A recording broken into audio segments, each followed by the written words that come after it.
കാരുണ്യ സിന്ധുവാമല്ലാഹുവിൻ തിരുനാമത്തിലോതുന്നു ദിവ്യമാം സൂക്തികൾ.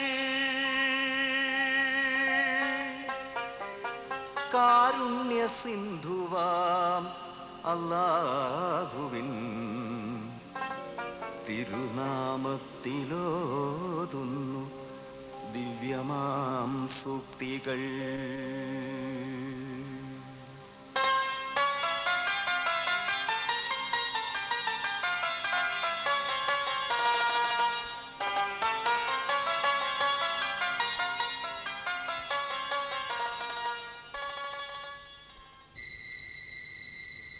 പതിനഞ്ച് വർഷം പിന്നിട്ട ദൗവത് നഗർ സമ്മേളനം.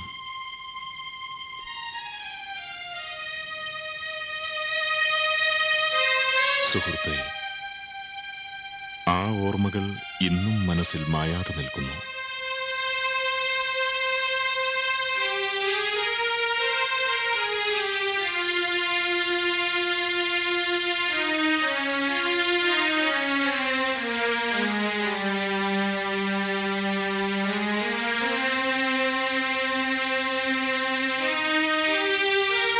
സമ്മേളനം നടത്തുകയെന്നത് നമ്മെ സംബന്ധിച്ചിടത്തോളം ഇന്ന് വളരെയധികം പ്രയാസകരമായ ഒരു വസ്തുതയാണ്. വരാനിരിക്കുന്ന ഈ സമ്മേളനം ഓരോ പ്രസ്ഥാന പ്രവർത്തകന്റെയും മനസ്സിലെ ഒരു തപസ്യയായെങ്കിൽ മാത്രമേ നാം ഉദ്ദേശിക്കുന്ന രീതിയിൽ ഈ സമ്മേളനം വിജയിപ്പിച്ചെടുക്കാൻ സാധിക്കുകയുള്ളൂ.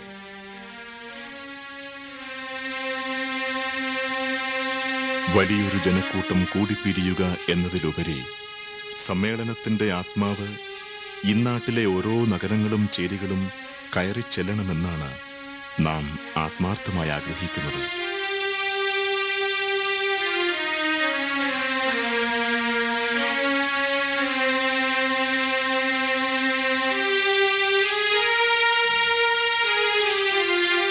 സുഹൃത്തെ, താങ്കളുടെയും കുടുംബത്തിന്റെയും ക്ഷേമത്തിനായി പ്രാർത്ഥിച്ചുകൊണ്ട് അവസാനിപ്പിക്കട്ടെ.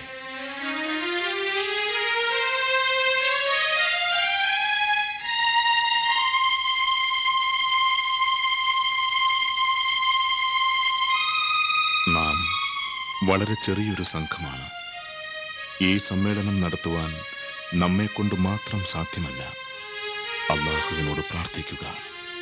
അവനാണ് ഈ സമ്മേളനം നടത്തിത്തരേണ്ടത്. അവൻ അനുഗ്രഹിച്ചെങ്കിൽ മാത്രമേ ഈ സമ്മേളനം വിജയിപ്പിക്കാൻ നമ്മെക്കൊണ്ട് സാധിക്കൂ. അല്ലാഹു അവൻ ഏറ്റവും മഹാൻ, ഏറ്റവും വലിയവൻ.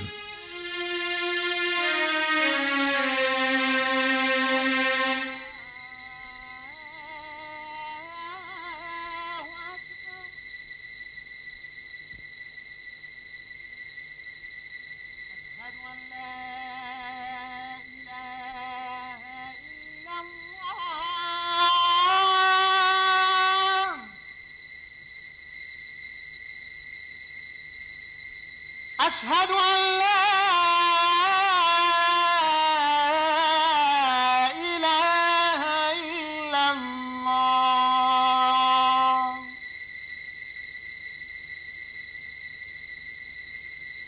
أشهد أن محمد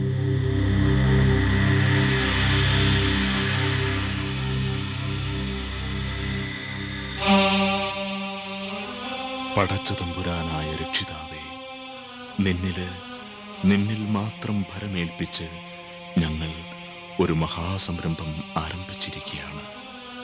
നാഥ, പോയ വർഷങ്ങളിൽ ഞങ്ങളെ നയിച്ചിരുന്ന കരുത്തരായ പല നേതാക്കളെയും നീ തിരിച്ചു വിളിച്ചു.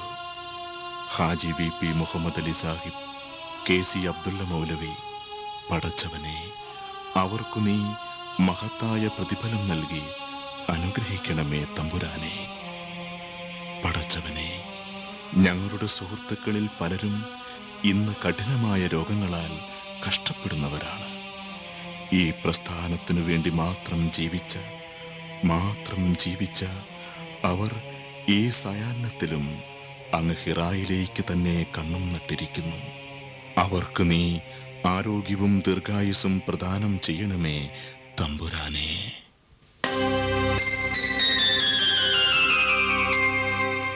മുന്നൊരുക്കത്തിനായി അവരൊത്തുചേർന്നു. പെരുമ്പിലാവിലെ ധന്യനിമിഷങ്ങളെ സാക്ഷി നിർത്തി സമ്മേളനത്തിനായി സർവം സമർപ്പിക്കാൻ അവർ ദൃഢപ്രതിജ്ഞ ചെയ്തു.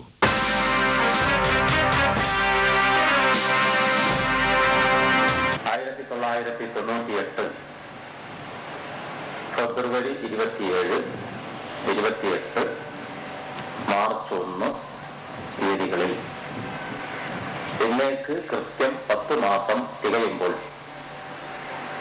അള്ളാഹു അനുഗ്രഹിച്ചെങ്കിൽ കേരള ജമാഅത്തെ ഇസ്ലാമിയുടെ സംസ്ഥാന സമ്മേളനം നടക്കും ഇൻഷാ അല്ലാഹ്. സമ്മേളനം ഒരു സംഭവമാകണമെന്നാണ് നമ്മൾ തീരുമാനിച്ചിട്ടുള്ളത്. കേരള ജമാഅത്തെ ഇസ്ലാമിയുടെ ചരിത്രത്തിലെ അക്ഷരാർത്ഥത്തിൽ ഒരു വഴിത്തിരിവാകണമെന്നാണ് നമ്മൾ ആഗ്രഹിക്കുന്നത്. അത് സാധിക്കണമെങ്കിൽ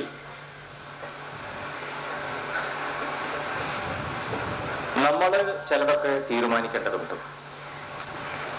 ഞാൻ സൂചിപ്പിക്കുകയുണ്ടായി, ഈ സമ്മേളനം നമ്മുടെ സംസ്ഥാന സമ്മേളനത്തിന്റെ മുന്നോടിയായാണ് നടക്കുന്നതെന്ന്.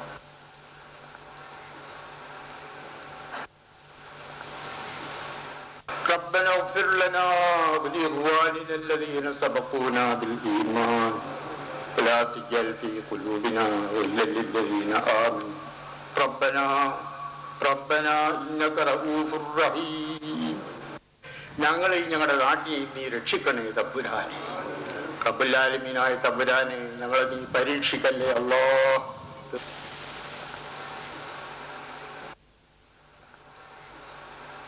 ത്തിന്റെ മാർഗത്തിൽ ഒരു പുതിയ പ്രതിജ്ഞ എടുത്തുകൊണ്ട് അതിന്റെ സന്നദ്ധ ഭടനായി മുന്നോട്ട് വന്നുകൊണ്ട് നമുക്ക് തിരിച്ചു പോകാൻ കഴിയുമെങ്കിൽ, അന്നു തുടങ്ങിയുള്ള നമ്മുടെ ജീവിതം ഈ മാർഗത്തിൽ സമർപ്പിച്ചുകൊണ്ട് കഠിനാധ്വാനം ചെയ്യുകയാണെങ്കിൽ മാത്രമേ ഏതൊരു ലക്ഷ്യത്തിന് വേണ്ടിയാണോ സമ്മേളനം ഉദ്ദേശിക്കപ്പെട്ടിട്ടുള്ളത് അത് വിജയിപ്പിക്കാൻ സാധിക്കുകയുള്ളൂ.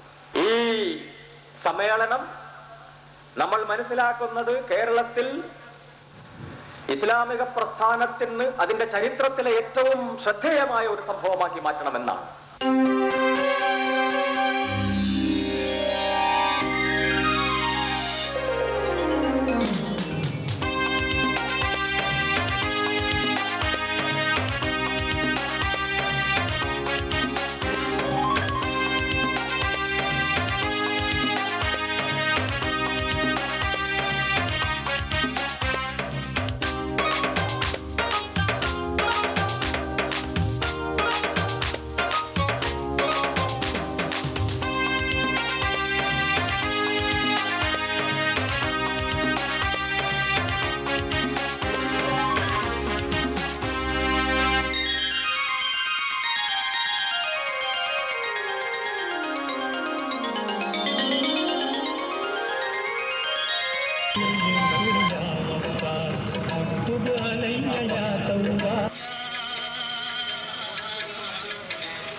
നൂറ്റാണ്ടുകളോളം അടിച്ചമർത്തപ്പെട്ട മനുഷ്യ മക്കളുടെ വിമോചനത്തിന്റെ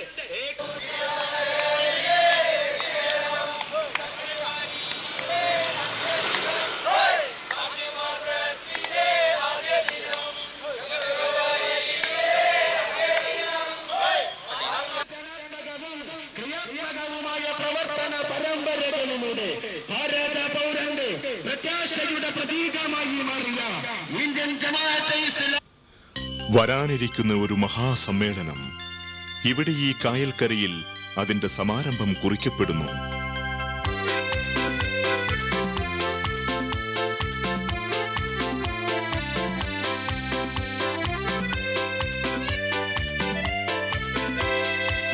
സമ്മേളന പ്രഖ്യാപന പരിപാടികൾ ആരംഭിക്കുകയാണ്. ബിസ്മില്ലാഹിർ റഹ്മാനിർ റഹീം.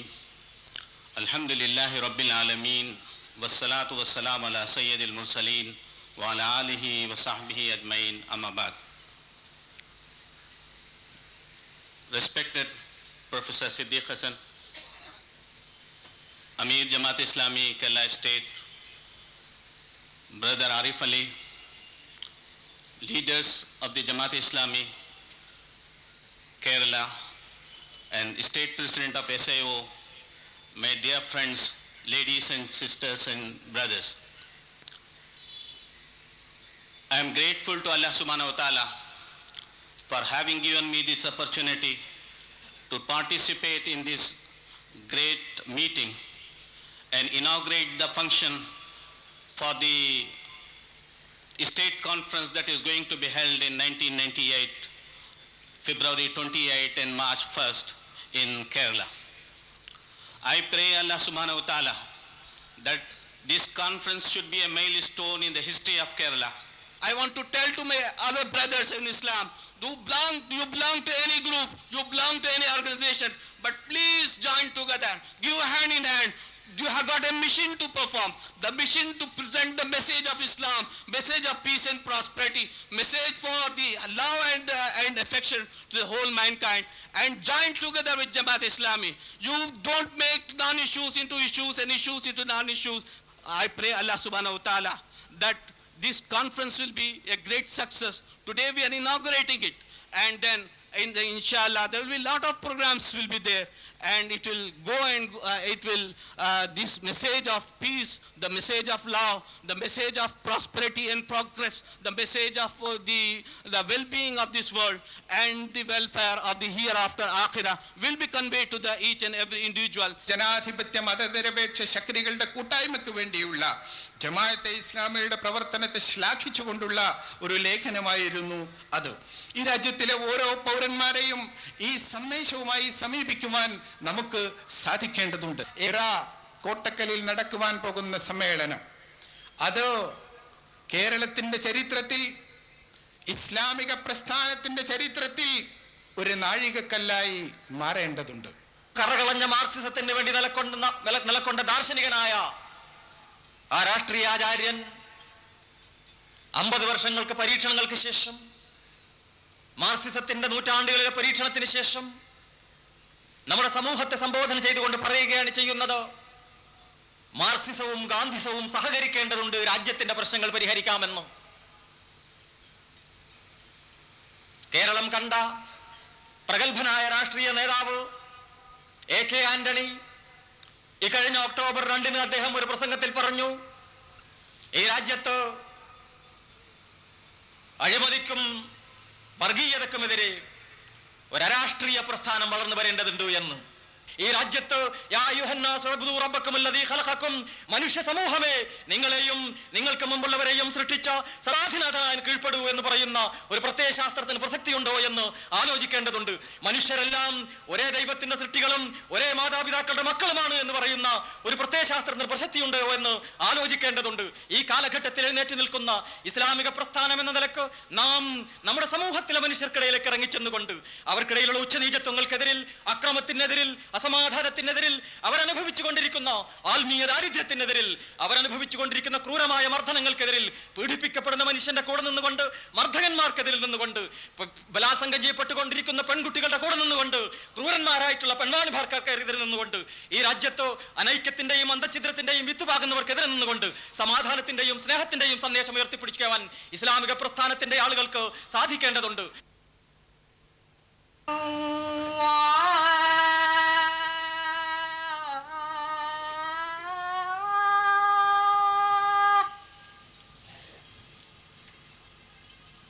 أشهد أن لا إله إلا الله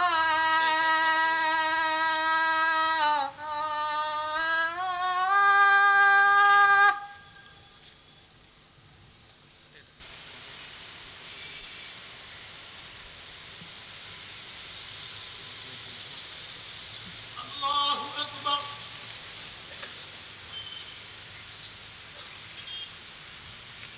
السلام عليكم ورحمة الله.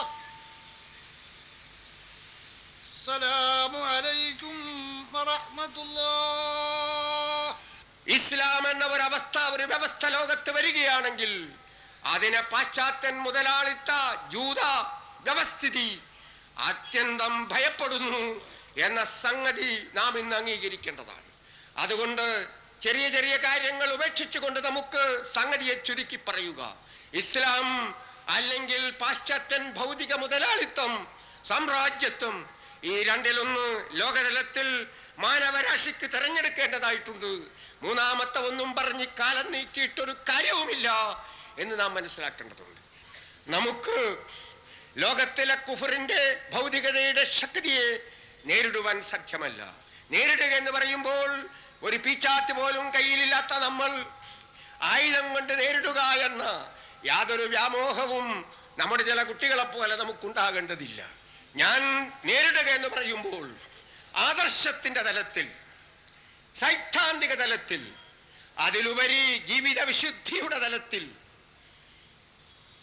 ഈ ഭൗതിക ശക്തിയെ നേരിടുക എന്നാണ് അർത്ഥമാക്കുന്നത്. ഈ രാജ്യത്ത് ഋഷിമാരുടെയും മുനിമാരുടെയും സാക്ഷാൽ ശ്രീരാമന്റെ തന്നെ മൂല്യങ്ങളിൽ അധിഷ്ഠിതമായ വ്യവസ്ഥ കൊണ്ടുവരുവാൻ വേണ്ടി വെമ്പൽ കൊള്ളുന്ന സാക്ഷാൽ BJP, അലിബാബയും 93 കൊള്ളക്കാരും എന്ന അവസ്ഥയിലേക്ക് വളർത്തിക്കൊണ്ടിരിക്കുകയാണ്. അതുകൊണ്ട് ഈ രാജ്യത്ത് ആരും ഇനി മൂല്യത്തെക്കുറിച്ച് മിണ്ടരുത്. ശക്തിയെക്കുറിച്ച് മിണ്ടിയാൽ മതി, അധികാരത്തെക്കുറിച്ച് മിണ്ടിയാൽ മതി. മാനവ മൈത്രിയുടെ ദർശനമായി ഇസ്ലാമിനെ പരിചയപ്പെടുത്താൻ മുസ്ലിങ്ങൾ നിർബന്ധിതമായിരിക്കുന്നു. ഒരു കാലത്ത് കേവലം ആചാരങ്ങളും പാരമ്പര്യവും മാത്രമായിരുന്ന കേവലം ഒരു ദീൻ അഥവാ കേവലം ഒരു മതം ഇന്ന് കാലക്രമേണ ദർശനമായി മാറിയിരിക്കുന്നു. ഇങ്ങനെ ദീനിനെ, ഇങ്ങനെ മതത്തെ ദർശനമാക്കി മാറ്റി എന്നതും ജമാഅത്തെ ഇസ്ലാമി എന്ന് പറയുന്ന ഈ പ്രസ്ഥാനം ഈ കാലഘട്ടത്തിൽ നേടിയെടുത്തിരിക്കുന്ന നേട്ടമാണ്. ആളുകളെ ഒരുമിച്ച് കൂട്ടൽ മാത്രം ലക്ഷ്യമാക്കിയ ചിലർ പറയുന്നു, റാക്കറ്റ് കണ്ണികൾ റോക്കറ്റ് വേഗതയിൽ നാട്ടിലുടനീളം പരന്നുകൊണ്ടിരിക്കുമ്പോൾ അതിൽ പരതിയാലും നേതാക്കളെയും അനുയായികളെയും കാണുന്ന, അതിനെക്കുറിച്ചും ഉണ്ടാനും അതിനെക്കുറിച്ച് പ്രതികരിക്കാനും കഴിയാത്ത നിസ്സഹായതയിൽ മുസ്ലിം സമുദായത്തിലെ ഏതാണ്ടെല്ലാ വിഭാഗങ്ങളും പെട്ടുപോയ ഒരു കാലഘട്ടത്തിൽ അന്തസ്സോടുകൂടി ധാർമ്മിക നിലവാരമുള്ള ഒരു സമൂഹത്തെക്കുറിച്ച് പറയാൻ ഇന്ത്യയിലെ ഇസ്ലാമിക പ്രസ്ഥാനത്തിന് സാധിക്കുമെന്നുവെങ്കിൽ അത് നിസ്സാരമായ കാര്യമല്ല എന്ന് നിങ്ങൾ മനസ്സിലാക്കണം.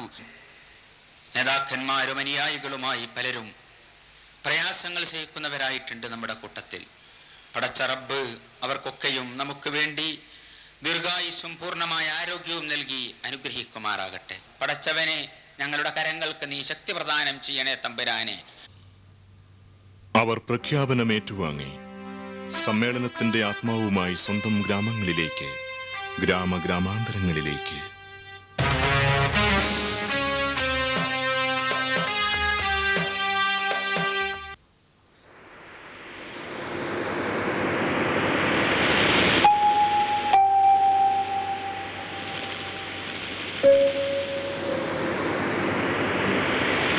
പ്രഖ്യാപനം കഴിഞ്ഞു.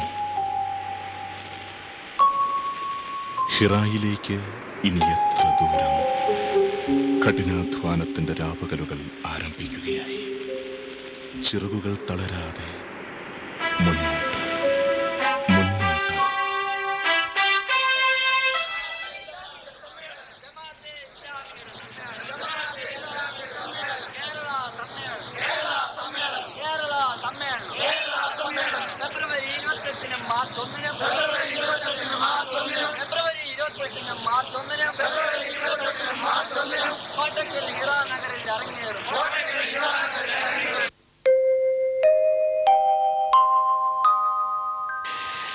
വരുന്ന ഫെബ്രുവരി 28, മാർച്ച് 1 തീയതികളിൽ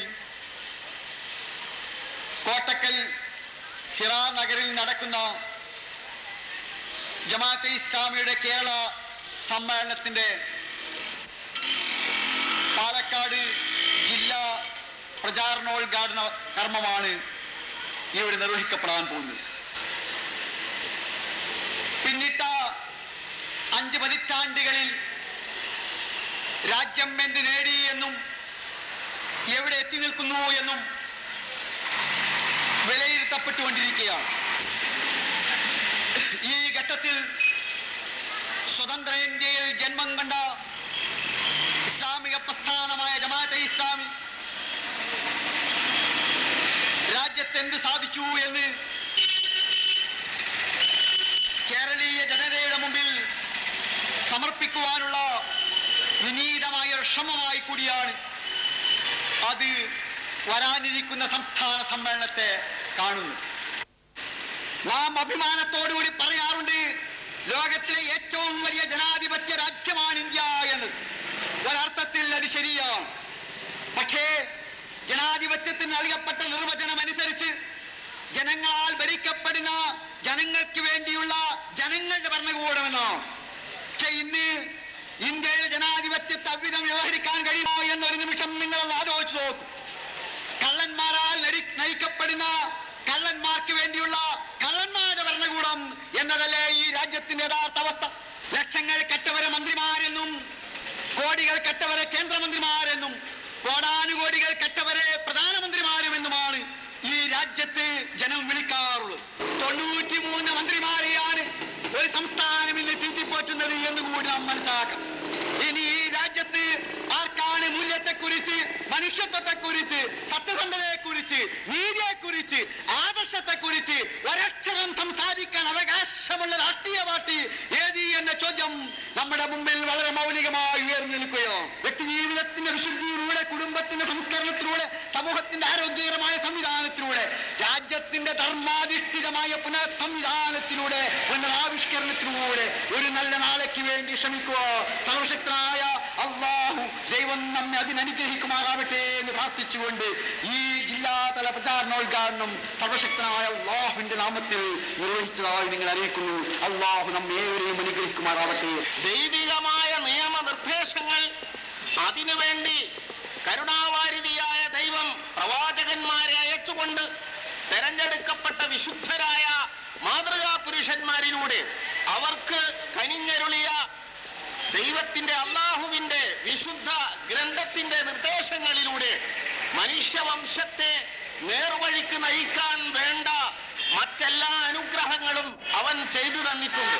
നീണ്ടര നൂറ്റാണ്ട് പിന്നിട്ടപ്പോൾ ഇന്ത്യ രാജ്യം ഇന്നെത്തി നിൽക്കുന്നത് കരകയറാൻ കഴിയാത്ത രീതിയിലുള്ള പ്രതിസന്ധിയുടെ ആഴങ്ങളിലാണ് എങ്കിൽ ഇന്ത്യൻ ജമാഅത്തെ ഇസ്ലാമിയെ സംബന്ധിച്ചിടത്തോളം കഴിഞ്ഞ 5 പതിറ്റാണ്ടുകൾ പ്രതിസന്ധികൾ തരണം ചെയ്തുകൊണ്ട് ഒരു പുതിയ സമൂഹത്തെ സൃഷ്ടിച്ചുകൊണ്ട് ഇനിയും ഈ സമൂഹത്തിന് 1000 വാഗ്ദാനങ്ങൾ നൽകുവാൻ സാധിക്കുന്ന രീതിയിൽ പ്രതിസന്ധികൾ അതിജയിച്ചുകൊണ്ട് മുന്നേറിയ ചരിത്രമാണ് ഇസ്ലാമിക പ്രസ്ഥാനത്തിന് പറയാനുള്ളത് എന്ന് ഈ രാജ്യത്തിലെ രാജ്യനിവാസികൾ മനസ്സിലാക്കേണ്ടതുണ്ട്.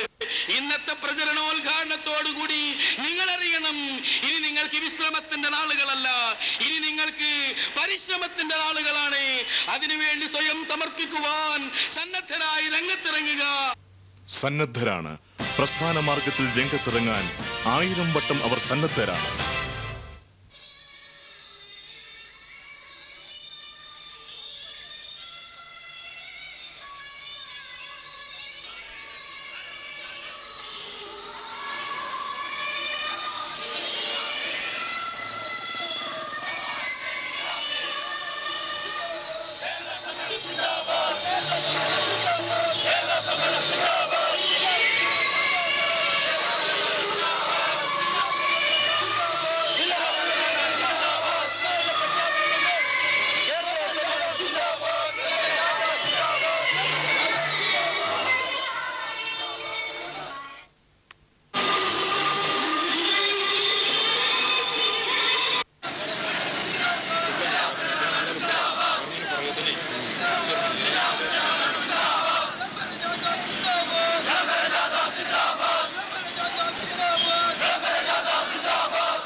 الله أكبر الله أكبر ലാ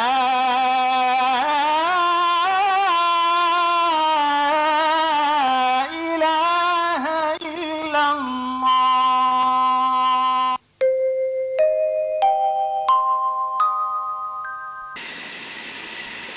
കേരള ജമാഅത്തെ ഇസ്ലാമി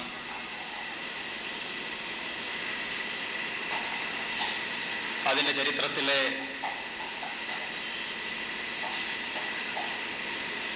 ഐതിഹാസികമായ ഒരു സംഭവത്തിന് സാക്ഷി നിൽക്കാൻ പോവുകയാണ്. സ്ത്രീകളും പുരുഷന്മാരും ഉൾപ്പെടെ 1.5 ലക്ഷത്തോളം പേർ പങ്കെടുക്കുന്ന ഈ സമ്മേളനം ഇസ്ലാമികമായ അച്ചടക്കത്തിൻ്റെയും സാഹോദര്യത്തിൻ്റെയും മാനുഷിക ബന്ധങ്ങളുടെയും എല്ലാം ഉത്തമ നിദർശനമാകണമെന്നാണ് നമ്മൾ ആഗ്രഹിക്കുന്നത്. ഭരണഘടന ഉയർത്തിപ്പിടിക്കുന്ന ജനാധിപത്യ മൂല്യങ്ങളും പൗരാവകാശങ്ങളും രാജ്യത്തിന്റെ അഭിമാനമെന്ന് വിശേഷിപ്പിക്കാവുന്ന ഈ ജനാധിപത്യ ഘടനയും ഇന്ന് കടുത്ത ഭീഷണികളെ നേരിട്ടുകൊണ്ടിരിക്കുന്നു എന്നത് ഒരു സത്യം മാത്രമാണ്.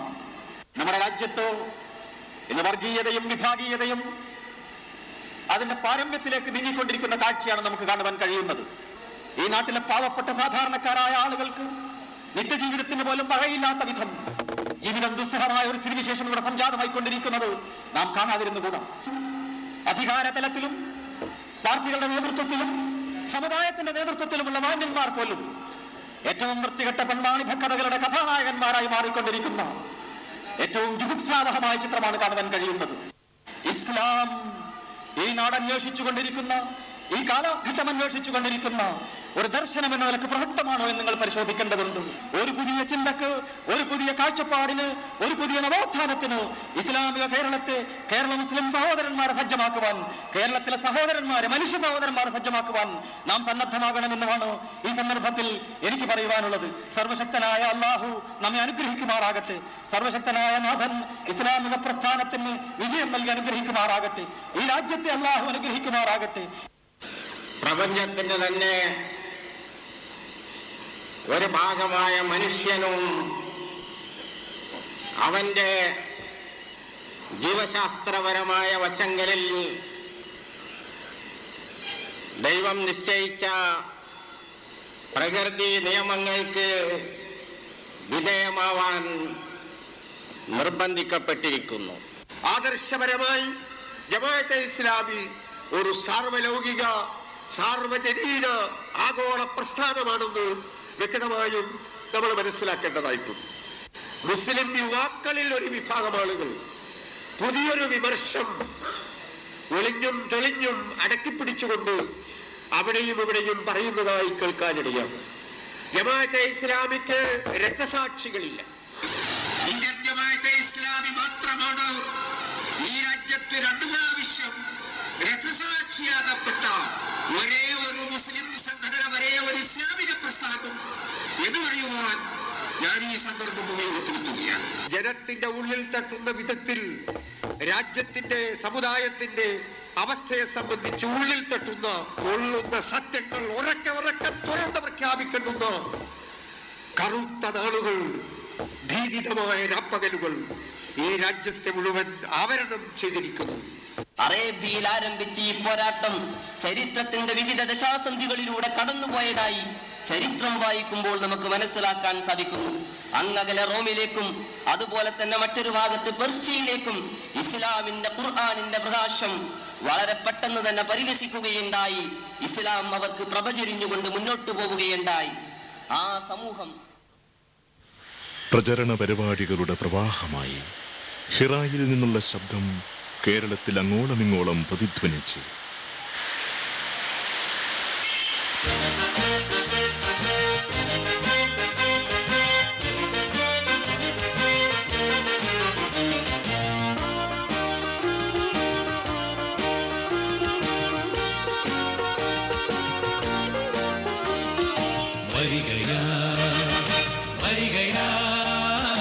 ഒരുമയോടെ സംഘശക്തി ഞങ്ങൾ ഇന്ന് വരികയായി. യുഗയുഗാന്തരങ്ങളായി ജനപദങ്ങൾ പോറ്റിയ കനവു പൂത്തുലഞ്ഞ പോലെ ഞങ്ങൾ ഇന്ന് വരികയായി. ഉണരുക ഉണരുക പുതുയുഗത്തിൻ പ്രഭയിൽ മുങ്ങി പൂർവചക്രവാളമേ.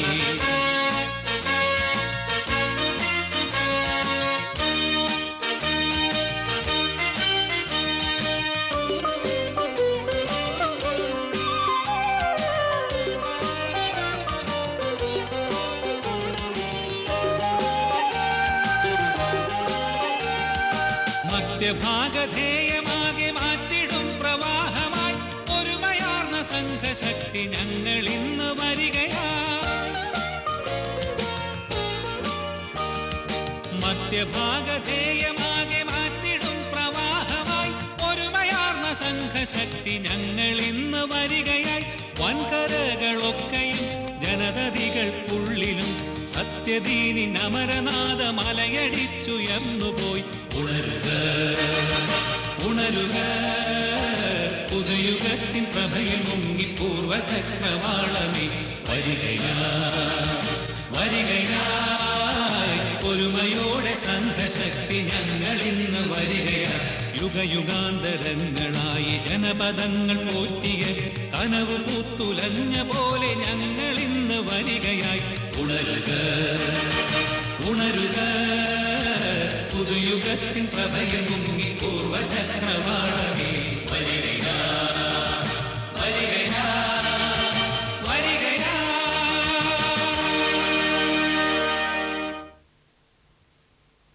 മുസ്ലിം സമുദായം പിന്നെ വിരുദ്ധ ചേരികളിൽ നിന്നുകൊണ്ട് പരസ്പരം ശത്രുക്കളായി കഴുത്തറുക്കേണ്ടവരല്ല. ദൈവത്തിന്റെ ഭാഷകൾ മുറുകെ പിടിക്കുക. നിങ്ങൾ ഭിന്നിക്കരുത്. നിങ്ങൾ ഏകോദര സഹോദരന്മാരാണ്. ഒരാദർശത്തിന്റെ വക്താക്കളാണ്.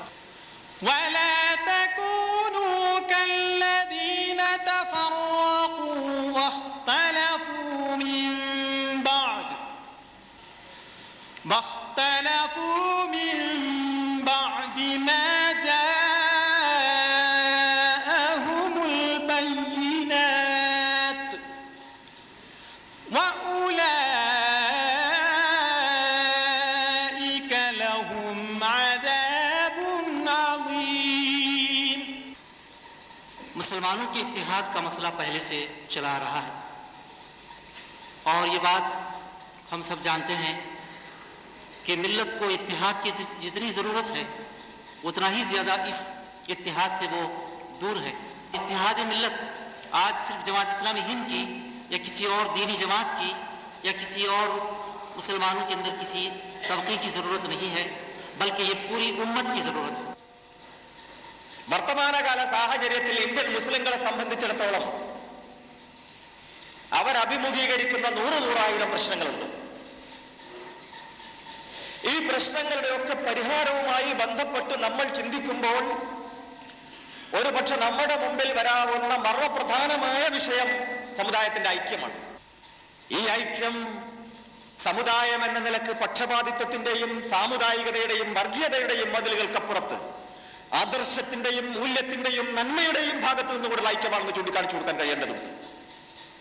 ഈ കാലഘട്ടത്തിലെ ഇന്ത്യ രാജ്യം ദാഹിച്ചുകൊണ്ടിരിക്കുന്ന മാനുഷികമായ മൂല്യങ്ങളുടെ സ്രോതസ്സാണ് ഈ സമുദായത്തിന്റെ ഐക്യം മൂലമുണ്ടാകാൻ പോകുന്നതെന്ന് കാണിച്ചു കൊടുക്കാൻ കഴിയേണ്ടതുണ്ട്. ഈ ലോകത്തിന്റെ മുന്നിൽ ഇസ്ലാമിനെ അവതരിപ്പിക്കുക എന്നുള്ള മഹത്തരമായ ദൗത്യമാണ് ഈ മുസ്ലിം ഉമ്മത്തിന് നിർവഹിക്കാനുള്ളത്. ഇത് അവർ ഒറ്റക്കെട്ടായി കൊണ്ട് നിന്ന് നിർവഹിച്ചിട്ടില്ല എങ്കിൽ, വഅതസിമു ബിഹബ്ലില്ലാഹി ജമീഅൻ എന്ന് പറയുന്ന ഈ രീതിയിൽ നിലക്കൊണ്ടുകൊണ്ട് അവർ നിർവഹിച്ചിട്ടില്ല എങ്കിൽ അത് അവർക്കും നാശമായിരിക്കും, ലോകത്തിനും നാശമായിരിക്കും എന്ന് നമ്മൾ മനസ്സിലാക്കേണ്ടതുണ്ട്. അപ്പൊ അതുകൊണ്ട് ഇങ്ങനെയുള്ള ഒരു പുനഃക്രോഡീകരണത്തിലൂടെ സ്വന്തം ഉമ്മത്തിനെ ശക്തിമത്താക്കി തീർക്കുക, ഇന്ത്യയിലും അതുപോലെ തന്നെ ഇന്ത്യക്ക് പുറത്തുമൊക്കെയുള്ള ഈ മുസ്ലിം ഉമ്മത്തിന്റെ മുന്നോട്ടുള്ള പ്രയാണത്തെ ത്വരിതപ്പെടുത്താൻ വേണ്ടി നമ്മുടെ ഭാഗത്ത് നിന്ന് നിർവഹിക്കാൻ സാധിക്കുന്ന എല്ലാ കാര്യങ്ങളും നമ്മൾ നിർവഹിക്കുക.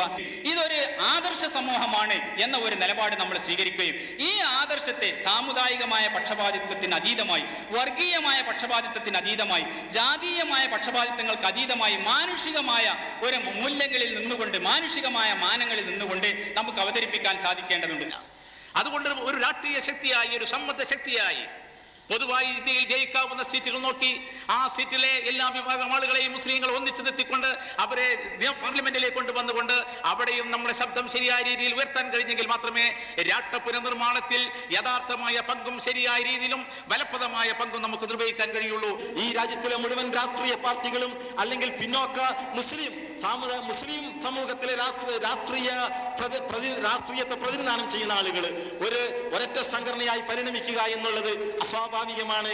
നമുക്ക് ബുദ്ധിമുട്ട്, അത് പ്രാവർത്തികമാക്കാൻ ബുദ്ധിമുട്ടുള്ള ഒരു കാര്യം. നമ്മുടെ ദീൻ ഇസ്ലാമാണ്, നമ്മൾ മുസ്ലിമാണെന്ന് പറയണം. വാനമേൽ മുസ്ലിമീൻ, ഇതിന് തടസ്സമായ ഒരു സംഘടനയും വേണ്ട. അത് നമ്മൾ അത്രത്തോളം വീർപ്പിക്കാൻ പാടില്ല. നമ്മളെ വിശാലമായ ഭൂമിയിൽ സർവേ നമ്പറും ബൗണ്ടറി ഒക്കെ ഉണ്ടാക്കി നമ്മൾ പറമ്പ് വീടുണ്ടാക്കിയില്ലേ നമ്മുടെ സൗകര്യത്തിന്, എന്ന പോലെ ആയിക്കോട്ടെ സംഘടന. അതുകൊണ്ട് അടുത്ത വീട്ടിൽ നമ്മൾ പോകാറില്ലേ, അടുത്ത ഭൂമി നമ്മൾ വാങ്ങാറില്ലേ? ഇങ്ങനെയൊക്കെ ഒരു അതിരും വരമ്പ് എന്നുള്ള പ്രവർത്തന സൗകര്യത്തിൽ നിന്നല്ലാതെ ഇത് വിഘടനത്തിലുള്ള അതിർവരമ്പുകളായും മറ്റവനെ നരകത്തിലാക്കാൻ ഇവനെ സ്വർഗത്തിലാക്കാനുള്ള അതിർവരമ്പുകളായി ഈ സൊസൈറ്റീസ് ആക്ടിന് എടുക്കാനേ പാടില്ല. എന്താണ് മുസ്ലിം സമുദായം എന്ന് പറഞ്ഞാൽ? ഈ സമുദായം എന്നുള്ള വാക്ക് തന്നെ യഥാർത്ഥത്തിൽ അത്ര ശരിയായൊരു വാക്കാണ്. മുസ്ലിം സമൂഹം എന്ന് പറഞ്ഞാൽ അത് സകലമാന സാമുദായികതകൾക്കും ജാതീയതകൾക്കും കക്ഷിത്വങ്ങൾക്കും അതീതമായിട്ട് സാക്ഷാൽ ഹൈറിലേക്ക് വിളിക്കാൻ വേണ്ടിയിട്ട് ഹൈറിൻ്റെ പേരിൽ മാത്രം കൂട്ടുകൂടുന്ന ഒരു ആദർശ സമൂഹമാണ്, ഒരു ഐഡിയൽ സൊസൈറ്റിയാണ്. ഒരു ഐഡിയൽ സൊസൈറ്റിയെ ഒരു കമ്മ്യൂണിറ്റിയുമായിട്ട് കൂട്ടിക്കൊടുക്കുന്നത് യഥാർത്ഥത്തിൽ വളരെ കുഴപ്പമുണ്ടാക്കുന്ന കാര്യം. പുറന്തള്ളപ്പെടുകയും പിന്നോക്കമായി മാറുകയും അധസ്ഥിതരായി മാറുകയും ചെയ്യുന്ന സമുദായങ്ങളുടെ ഉന്നമനത്തിനു വേണ്ടി, സുരക്ഷയ്ക്ക് വേണ്ടി ശ്രമിക്കുക എന്നത് പ്രവാചക മാതൃകയാണ്. മൂസ അലൈഹിസ്ലാം തൻ്റെ ഈജിപ്തിലെ നിയോഗങ്ങളിൽ സുപ്രധാനമായ ഒന്നായി ഏറ്റെടുത്തതും അള്ളാഹു സുബ്ഹാനഹു വ തആല അദ്ദേഹത്തെ ഏൽപ്പിച്ചതും ഇസ്രായേലി സമൂഹത്തിന്റെ വിമോചനമായിരുന്നു. ഇസ്രായേലി സമൂഹത്തെ പോലെ തന്നെ ചരിത്രപരമായ കാരണങ്ങളാൽ കാലത്തിന്റെ ദൈർഘ്യത്തിൽ അധസ്ഥിതരായി പോയ, പിന്നോക്കമായി പോയ ഇന്ത്യയിലെ മുസ്ലിം സമുദായത്തിന്റെ രക്ഷയും അവിടെ വിമോചനവും അവിടെ നിയോഗ നിർവഹണത്തിന് അവരെ പ്രാപ്തമാക്കുകയും ചെയ്യുക എന്നത് ഈ രാജ്യത്തെ മുസ്ലിങ്ങളുടെ ഇസ്ലാമിക ബോധമുള്ളവരുടെ ബാധ്യതയാണ്. ആ അർത്ഥത്തിലാണ് ഈ സെമിനാറിന്റെ വിഷയം സാമുദായിക ഐക്യം എന്നുകൂടി ആയിത്തീർന്നത് എന്ന് നാം മനസ്സിലാക്കും. ഈ മതബുകളൊക്കെ യോജിച്ചുകൊണ്ട് നിൽക്കുന്ന ആളുകളിൽ കുറച്ചൊക്കെ ഐക്യങ്ങൾ നമുക്ക് കാണാൻ കഴിയുന്ന, അവർ തമ്മിൽ പരസ്പരം തല്ലുന്ന കാണാനില്ല. ഞാൻ എന്താണ് ചിന്തിച്ചു നോക്കാറുണ്ട്. കുനൂത്ത് ചില മതബുകളുണ്ട്, ചില മതബുകൾ കുനൂത്തില്ല, അവർ തമ്മിൽ യാതൊരു പ്രശ്നവുമില്ല. എന്നാൽ മറിച്ച് മതബുകൾ പുറത്തു നിന്ന് ഒരാൾ കുനൂത്ത് പാടില്ല എന്ന് പറഞ്ഞാൽ പാടുണ്ടെന്ന് പറയുമ്പോൾ അവിടെ പ്രശ്നമാണ്. അപ്പോൾ യഥാർത്ഥത്തിൽ ഇതിന്റെ അന്തസ്സത്ത കിടക്കുന്നത് ഇവിടെയാണെന്നാണ് എനിക്ക് ബോധ്യപ്പെട്ടിരിക്കുന്നത്. ഇജ്തിഹാദിന്റെ വാതിലുകൾ കൊട്ടിയടച്ചതിനെ കുറിച്ച് നമുക്കൊക്കെ പരാതിയുണ്ട്. ഇജ്തിഹാദിന്റെ വാതിലുകൾ അങ്ങോട്ട് കൊട്ടിയടച്ചിരിക്കുകയാണെന്നാണ്. സംഗതിയെ കൊട്ടിയടക്കേണ്ടത് അടച്ചിട്ടുള്ളൂ. ഞാൻ പറഞ്ഞല്ലോ നേരത്തെ, കർമ്മപരമായ കാര്യങ്ങളിൽ കൊട്ടിയടച്ചില്ല എങ്കിൽ നമ്മൾ ഈ തല്ലിവിടന്ന് നിൽക്കൂല. പിന്നെ മുസ്ലിം ഐക്യം കൊണ്ട് ഇപ്പോൾ ആർക്കായിപ്പോൾ ഒരു ഐക്യമില്ലാത്തതിന്റെ പേരിൽ എന്താ ഒരു പ്രശ്നമുള്ളത് എനിക്ക് മനസ്സിലാവുന്നില്ല. നമ്മുടെ രാജ്യത്ത്, നമ്മുടെ കേരളക്കരയിലെ കാര്യമാണ് പറയുന്നത്. ഒരു ഭിന്നിപ്പ് ഉത്തരേന്ത്യയിലും വേണ്ടിയിരുന്നു എന്ന് തോന്നാറുണ്ട്. കാരണം അവിടെ യാതൊരു പുരോഗതിയില്ല. കേരളത്തിലാണെങ്കിൽ നല്ല പുരോഗതിയാണുള്ളത്. ഈ പുരോഗതിക്ക് ഒരു മറുവശമുണ്ട്.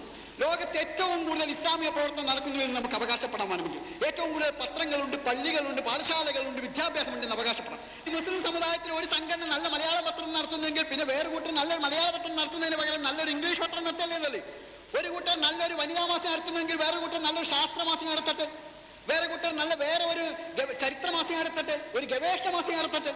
മത്സരം ആരോഗ്യപരമാണ്. മദ്ഹബ് ഒന്നായി എന്ന് വിചാരിച്ചാൽ ഐക്യമുണ്ടാവും എന്നും തെറ്റിദ്ധരിക്കേണ്ടതില്ല. കേരളത്തിൽ ഷാഫി മദ്ഹബ് അംഗീകരിക്കുന്ന ഒരു സംഘടന കുറുകയും നെടുകയും പിളർന്നത് മദ്ഹബ് ഒന്നല്ലാത്തതുകൊണ്ടല്ലോ. മദ്ഹബ് ഒന്നായ ശേഷവും യഥാർത്ഥത്തിൽ ആദർശപരമായ വ്യത്യാസമില്ലാതിരുന്നിട്ടും ബാക്കി എല്ലാ ആദർശത്തിനും മദ്ഹബിലൊക്കെ ഒന്നായിരുന്നിട്ടും രണ്ടായി പിളർന്നു. അതുകൊണ്ട് മദ്ഹബ് ഒന്നായാൽ അല്ലെങ്കിൽ മദ്ഹബ് അംഗീകരിച്ചാൽ എല്ലാം ശുദ്ധം, ശുഭം, സുന്ദരം, മനോഹരം എന്ന് ആരും ധരിക്കേണ്ടതില്ല.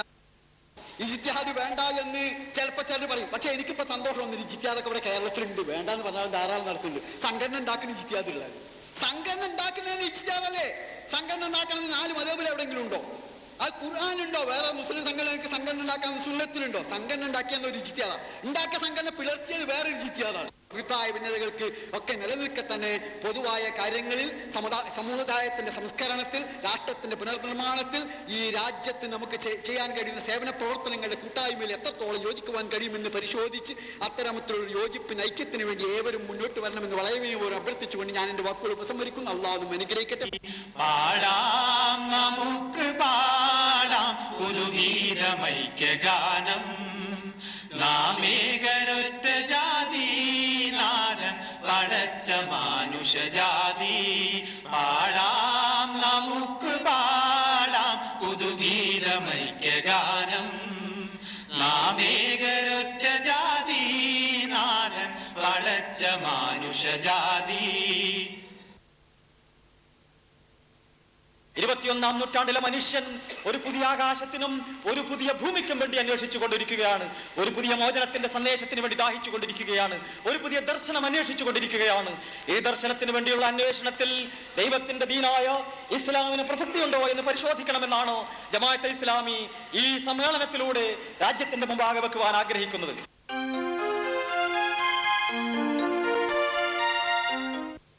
പുതിയ നാഗരികതയെ ആത്മീയവൽക്കരിക്കുന്ന ഒരു ദർശനം ഇന്ന് അനിവാര്യമായിരിക്കും. അത്തരം ഒന്നിനെക്കുറിച്ച് അന്വേഷണത്തിന്, ചിന്തക്ക് ഇന്ന് ഈ സെമിനാർ കളമൊരുക്കുമെന്ന് വിശ്വസിക്കുന്നു, പ്രതീക്ഷിക്കുന്നു. ഇതിന്റെ ഉദ്ഘാടന കർമ്മം നിർവഹിക്കുന്നത് സമാധാനീയനായ VM സുധീരൻ MP അവറുകളാണ്. ആ കോളനി വാഴ്ചയ്ക്ക് പകരം പുതിയൊരു കോളനൈസേഷൻ, പുതിയൊരു കോളനി വൽക്കരണ ശ്രമങ്ങൾ നടക്കുന്നു. അതായത് ഇലക്ട്രോണിക് കോളനി, ചുരുക്കി പറഞ്ഞാൽ ഇലക്ട്രോണിക് കോളനൈസേഷൻ എന്ന് പറയുന്ന ഇലക്ട്രോണിക് മാധ്യമങ്ങളുടെ അടിസ്ഥാനത്തിൽ മനുഷ്യ മനസ്സുകളെ കീഴടക്കിക്കൊണ്ട്, മനുഷ്യ മനസ്സുകളെ സ്വാധീനിച്ചുകൊണ്ട്, മനുഷ്യ മനസ്സുകളെ അടിമകളാക്കി മാറ്റാനുള്ള പുതിയ ഒരു അടിമ വാഴ്ചയുടെ ഒരു പരിശ്രമങ്ങൾ ഇന്നിവിടെ വളരെ ആശങ്കാജനകമായ ചില ലക്ഷണങ്ങൾ ഇവിടെ നമുക്ക് കാണാൻ സാധിക്കുന്നുണ്ട്.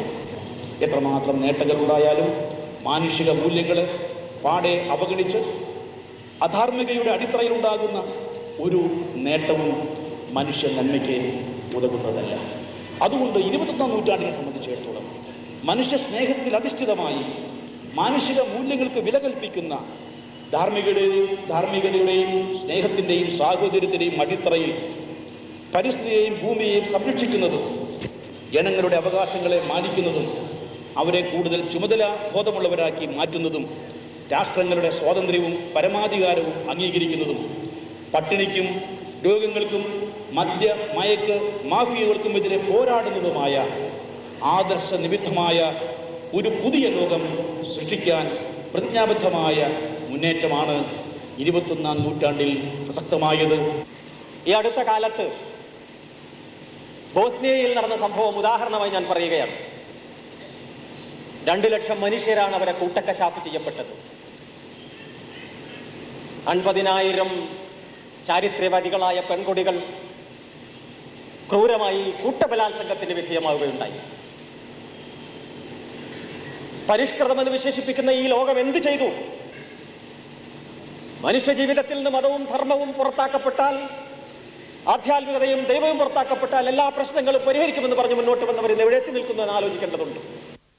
മൗലികമായി മനുഷ്യനെ മനുഷ്യനാക്കി വളർത്തിയെടുക്കുകയും ആത്മാഭിമാനവും പ്രതികരണ ബോധവും ഉണ്ടാക്കിയെടുക്കുകയും ചെയ്യുക എന്നത് മൗലിക പ്രധാനമായ ധർമ്മമാണ്.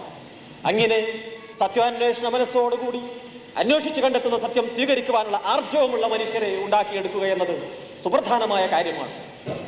ഇസ്ലാമിനെ കേവല മതം എന്നത് ഉപരി ഒരു ജീവിത വ്യവസ്ഥിതിയായി ചിന്തകർ പരിഗണിച്ചു തുടങ്ങിയിട്ടുണ്ട്. ഓരോന്ന് പരീക്ഷിച്ച് നേതി ഇതല്ല എന്ന് പറഞ്ഞ് തള്ളുന്ന ലോകത്തിന് മുമ്പാകെ ഒരു പ്രത്യയശാസ്ത്രം വന്നു നിന്നു. ഭൗതിക ലോകത്തെയും അതിഭൗതിക ലോകത്തെയും ചിട്ടപ്പെടുത്താൻ ശേഷിയുള്ള ഒരു പ്രത്യയശാസ്ത്രം. ദൈവിക വ്യവസ്ഥിതിക്ക് മാത്രമേ ഈ യോഗ്യതകൾ ഉണ്ടായിരിക്കാൻ നിവൃത്തിയുള്ളൂ. സർവ്വലോക സൃഷ്ടാവിന് മുമ്പാകെയുള്ള സമ്പൂർണ്ണ കീഴടക്കമാണത്.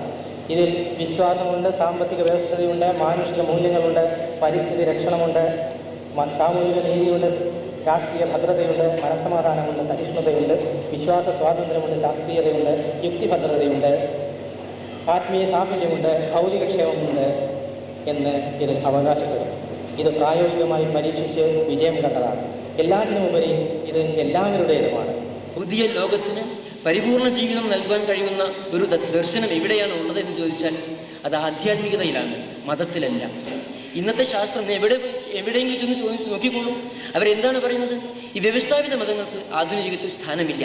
വ്യവസ്ഥാപിത മതം ശരിക്കും മതമായി തീരുന്നത് അത് ആധ്യാത്മികതയായി തീരുമ്പോഴാണ്.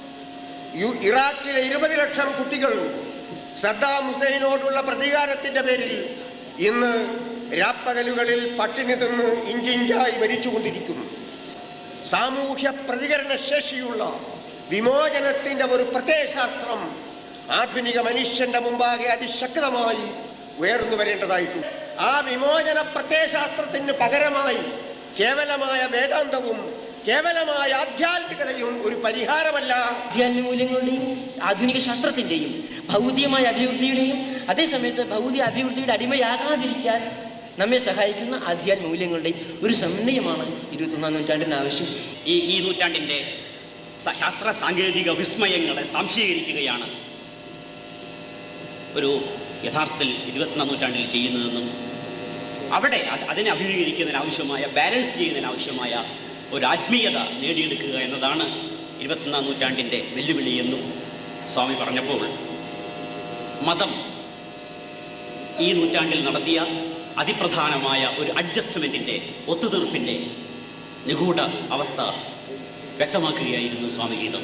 ആത്മീയതയുടെ എത്രമാത്രം വാച അടോപങ്ങൾക്കിടയിലും അദ്ദേഹം പ്രതിനിധീകരിച്ചത് ഈ നൂറ്റാണ്ടിൽ ശാസ്ത്രത്തെ നേരിടാനാവാതെ, ശാസ്ത്രത്തെ അഭിമുഖീകരിക്കാനാവാതെ ശാസ്ത്രവുമായി ഉണ്ടാക്കിയ അവിശുദ്ധമായ ഒരു കൂട്ടുകെട്ടിനെയാണ്.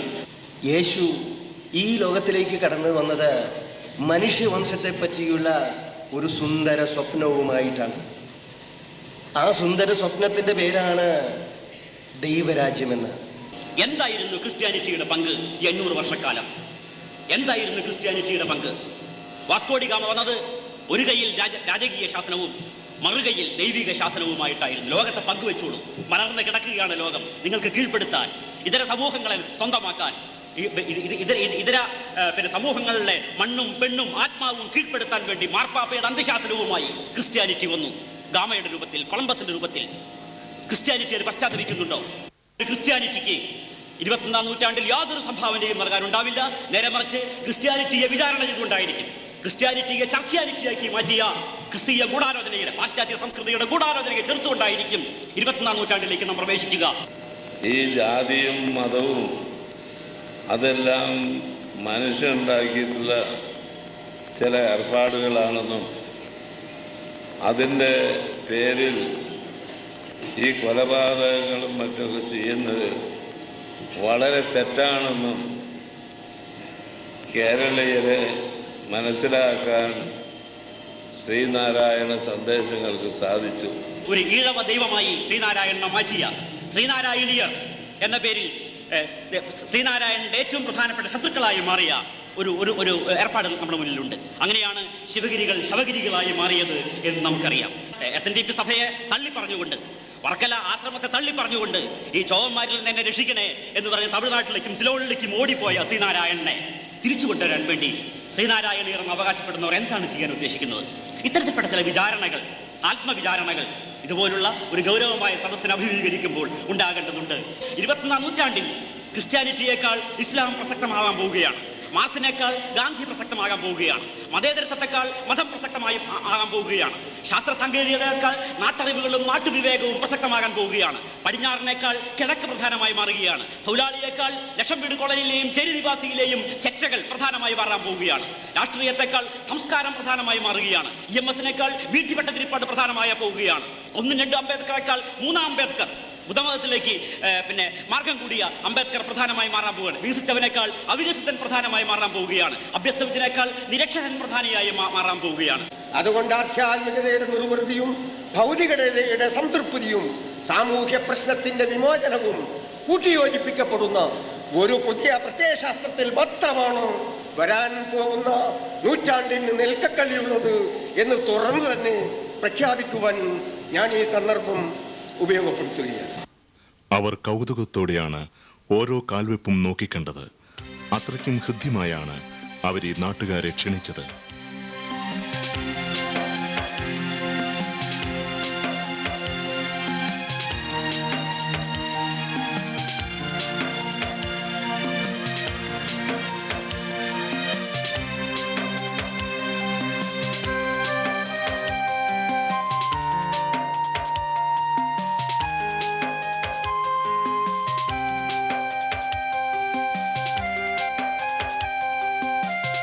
അവർ തെരഞ്ഞെടുത്തത് രാഷ്ട്രം നേരിടുന്ന പ്രസക്തമായ പ്രശ്നങ്ങളായിരുന്നു. തുറന്ന മനസ്സോടെ, തികഞ്ഞ ആത്മാർത്ഥതയോടെ അവർക്കു വേണ്ടി ഈ ജനം സമയം കണ്ടെത്തി. അത്യധികം ഉത്സാഹത്തോടെയാണ് അവരെ സ്വീകരിച്ചത്. ഒരു രാഷ്ട്രത്തിൻ്റെ പ്രശ്നങ്ങൾ എന്ന് പറയുമ്പോൾ രാഷ്ട്രത്തിൻ്റെ പ്രതിസന്ധി, നാം ഇന്ന് പറയാറുണ്ട് ഇന്ത്യ ഇന്നൊരു പ്രതിസന്ധിയിലാണ്.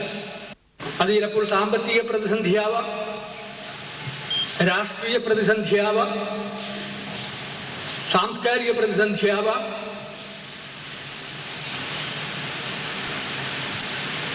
ഏത് പ്രതിസന്ധിയായാലും അതിൻ്റെ അവസാന അപഗ്രഥനത്തിൽ ഈ പ്രതിസന്ധികളെല്ലാം സദാചാരപരമായ പ്രതിസന്ധിയാണെന്ന് ഞാൻ വിശ്വസിക്കുന്നു.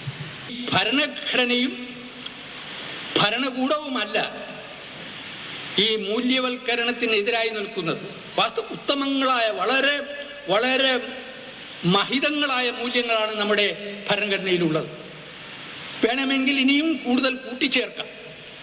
പക്ഷേ അതല്ല പ്രശ്നം.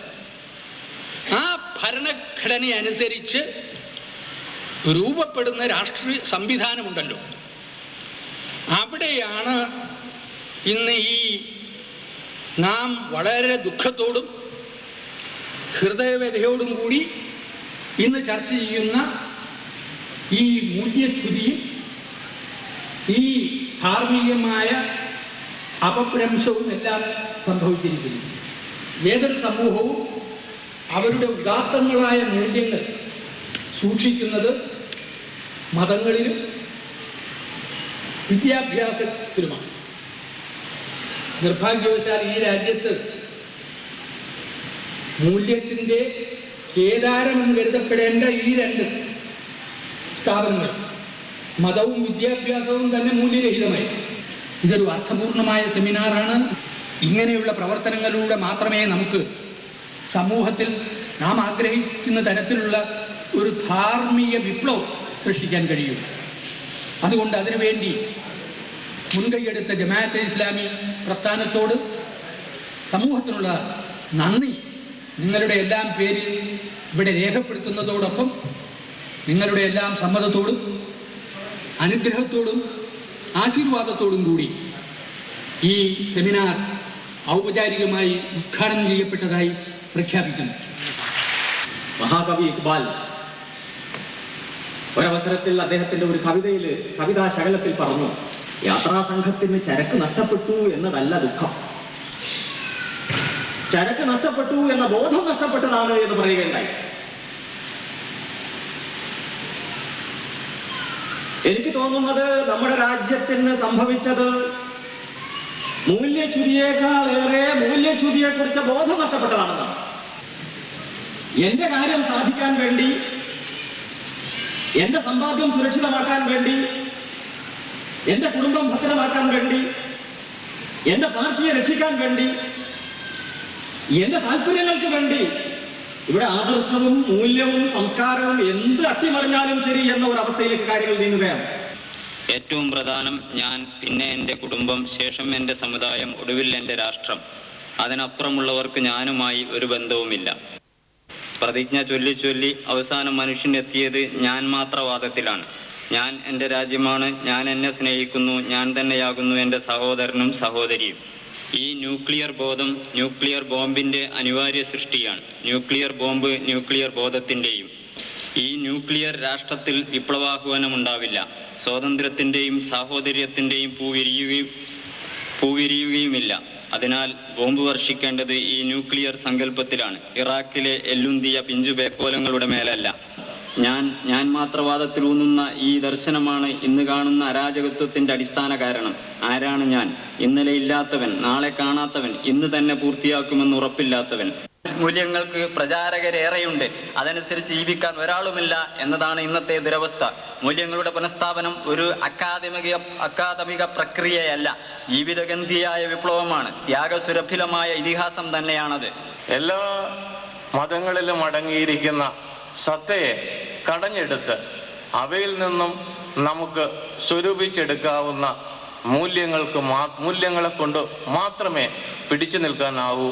ആ അർത്ഥത്തിൽ ആത്മീയ തരത്തിൽ മതത്തിൽ നിന്നും വേറിട്ട് ഒരു രാഷ്ട്രത്തിൻ്റെ പുനർനിർമ്മാണത്തിന് വേണ്ടിയുള്ള ഒരു പ്രക്രിയയുമായി ബന്ധപ്പെട്ട് മൂല്യബോധം സൃഷ്ടിച്ചെടുക്കാൻ കഴിഞ്ഞെങ്കിൽ മാത്രമേ നമുക്ക് പുരോഗതി ഉണ്ടാകൂ. രാഷ്ട്രീയത്തിന്റെ സ്ഥാപിതവൽക്കരണം മൂലം ഏത് വിധേനയും അധികാരം വാങ്ങുക, അധികാരം ഉപയോഗിച്ച് പണമുണ്ടാക്കുക, ആ പണം ഉപയോഗിച്ച് വീണ്ടും അധികാരം നിലനിർത്തുക എന്ന അവസ്ഥയിലേക്ക് രാഷ്ട്രീയം മാറുന്ന സംഘടിതമായ സ്വാർത്ഥതയാണ് ഇതിന് കാരണം. രോഗാത്മകമായ സ്വാർത്ഥത ഒരു മനോരോഗം പോലെ ഉള്ളതാണ്. ഈ രോഗാത്മകമായ സ്വാർത്ഥത ഹിംസാത്മകമായ ക്രൂരതയായി മാറുമ്പോഴാണ് മൂല്യങ്ങളുടെ ഏറ്റവും വലിയ ച്യുതി ഉണ്ടാകുന്നത് എന്നാണ് സത്യം. രാഷ്ട്രത്തിന്റെ മൂല്യ തകർച്ചയല്ല പ്രശ്നം, നല്ല മൂല്യങ്ങളുള്ള നേതാക്കന്മാർ നമുക്ക് നഷ്ടപ്പെടുന്നു. 5 ലക്ഷം പെൺകുട്ടികളെയാണ് ഇന്ത്യയിൽ ഒരു കൊല്ലം ഗർഭപാത്രത്തിൽ വെച്ച് അമ്മമാർ ഈ രാജ്യത്തെ ഡോക്ടർമാരുടെ സഹായത്തോടെ പുറന്തള്ളുന്നത് എന്നർത്ഥം. ആണാണെങ്കിൽ 20 കൊല്ലം കഴിഞ്ഞാൽ വരവ്, ലാഭം, സ്ത്രീധനം, പണം, പണ്ടം, അതുകൊണ്ട് പ്രസവിക്കട്ടെ, വളരട്ടെ എന്നാണ് തീരുമാനിക്കുന്നത്. യഥാർത്ഥ മതം ഇവിടെ മരിക്കുകയാണ് ചെയ്യുന്നത്. അത് മൂല്യമുള്ള ജീവിതത്തിന് മൂല്യബോധമുണ്ടാക്കുന്ന മതമാണ്. മൂല്യത്തിന്റെ പ്രകാശം മനുഷ്യ ജീവിതത്തിന്റെ അകത്തളങ്ങളിലേക്ക്, അവന്റെ സാമൂഹ്യ ജീവിതത്തിന്റെ വിവിധ മണ്ഡലങ്ങളിലേക്ക് പ്രസരിപ്പിക്കുന്ന ജീവസ്ഥാർന്ന മതമാണ് ഇവിടെ മരണപ്പെട്ടു പോകുന്നത്.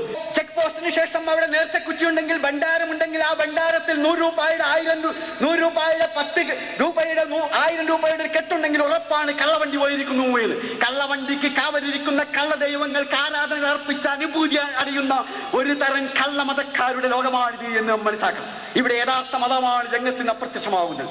ഈ രാജ്യത്തെ മനുഷ്യരുടെ സമ്പത്തിൽ നിന്ന് ഏതെങ്കിലും പൈസ എടുത്താൽ തന്റെ സൽക്കർമ്മവാർക്ക് ബാധിച്ചു കൊടുക്കുക മാത്രമല്ല, 80 കോടി മനുഷ്യരുടെ പാപം താൻ ഏറ്റുവാങ്ങേണ്ടി വരുന്ന നിസ്സഹായമായ നാളിനെ അഭിമുഖീകരിക്കേണ്ടി വരുമെന്ന വിശ്വാസം ഇവിടെ ഭരണാധികാരിയിലും ഭരണീയരിലും വളർത്തപ്പെടുമ്പോൾ തീർച്ചയായും ഈ രാജ്യം മൂല്യവൽക്കരിക്കപ്പെടുമെന്ന് ഞാൻ വിനീതമായി വിശ്വസിക്കുന്നു.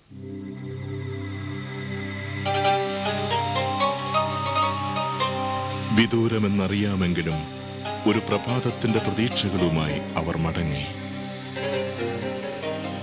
ഹിറായിൽ നിന്നുള്ള സംഗീതം ഊടുവഴികൾ താണ്ടി നാടെങ്ങും ജനഹൃദയങ്ങളിലേക്ക്.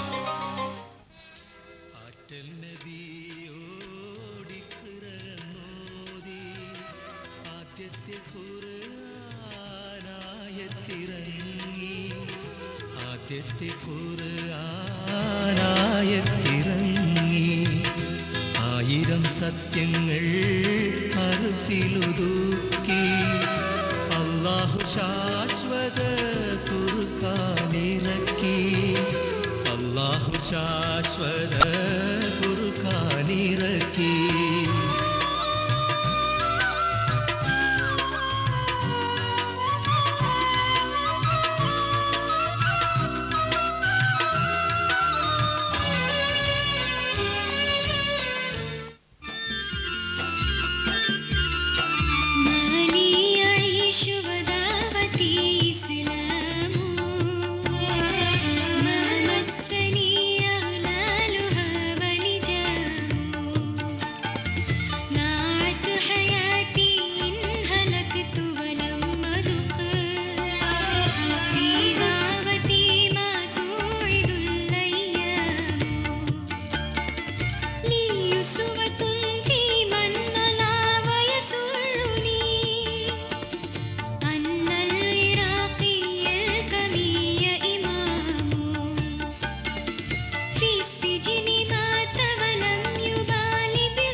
കണ്ണൂര് ക്രിമിനൽ രാഷ്ട്രീയത്തിന്റെ രംഗഭൂമി.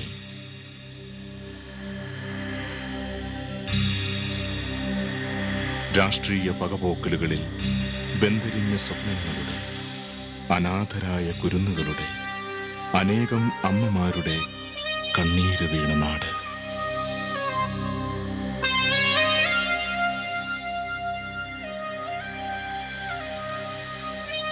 ഇവിടെയാണ് അവർ ഒരുമിച്ച് കൂട്ടിയത് ഇന്നാട്ടുകാരെ, അവരുടെ നേതാക്കളെ. ഇവിടെ ജനാധിപത്യം